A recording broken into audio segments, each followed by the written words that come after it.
दुनिया की पांचवी सबसे बड़ी अर्थव्यवस्था पिछले 2 वर्षों में शीर्ष वैश्विक सुधारक रही है। इसके प्रमुख शहर बाजारों के पारदर्शी समूह में शामिल हो गए हैं क्योंकि उनके रियल एस्टेट क्षेत्र अधिक संस्थागत हो गए हैं और डेटा की गुणवत्ता में सुधार हुआ है।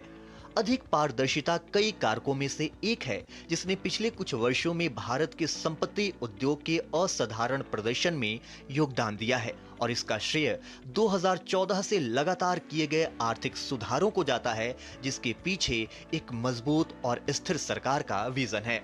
ये लार्जली हमारी अर्थव्यवस्था से भी लिंक्ड है क्योंकि भारतीय अर्थव्यवस्था ने बाकी देशों के मुकाबले काफ़ी अच्छा परफॉर्मेंस दिया है। हमारे कॉस्ट और स्केल एडवांटेजेस हैं, एक डेमोग्राफिक डिविडेंड है और एक बहुत ही प्रोएक्टिव गवर्नमेंट सेटअप है जो बाकी डेवलपिंग इकोनॉमीज़ में या बाकी डेवलप्ड इकोनॉमीज़ में जिनको जियोपॉलिटिकल इम्पैक्ट हुआ या इन्फ्लेशन की वजह से वहाँ पे मॉनेटरी टाइटनिंग हुई जिस वजह से डिमांड मोमेंटम काफ़ी स्लो हुआ। यहाँ पे भारत में इन्फ्लेशन का इम्पैक्ट उतना स्ट्रांग नहीं रहा जितना बाकी डेवलपिंग या डेवलप्ड मार्केट्स में रहा है। तो उसका असर जो है रियल एस्टेट मार्केट पे भी दिखता है।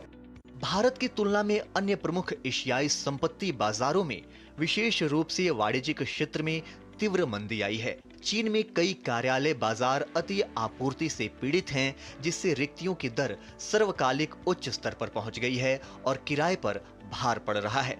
MSCI के आंकड़ों के मुताबिक 2022 के बाद से निवेश गतिविधि में तेजी से गिरावट आई है। इस वर्ष की पहली छमाही में पूरे क्षेत्र में लेन देन की मात्रा में वार्षिक रूप से 7% की गिरावट आई है।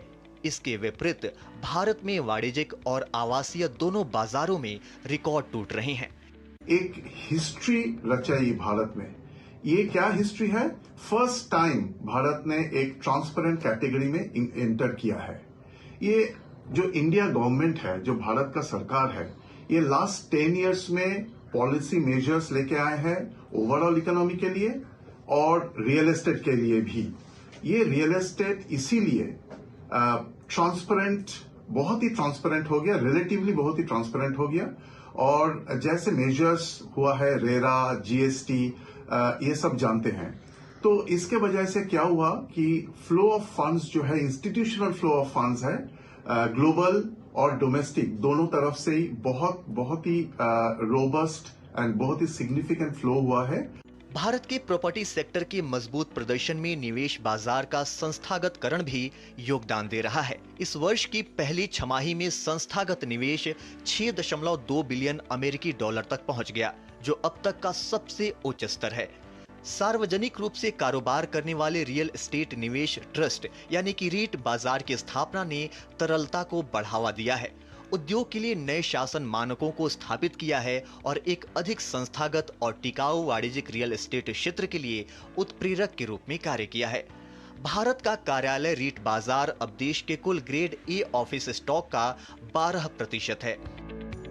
विशेषज्ञों की अगर माने तो भारत के रियल एस्टेट क्षेत्र में आई ये उछाल सिर्फ महानगरों तक सीमित नहीं है। अब इसका असर टियर 2 और टियर 3 सिटीज में भी देखा जा रहा है। अर्बन एरियाज में ईज ऑफ लिविंग को ध्यान में रखते हुए किए गए आर्थिक सुधारों की वजह से ये तेजी आई है। कैमरामैन नवीन और कालरा के साथ मैं विशाल बरिस्टो, DD न्यूज़, दिल्ली।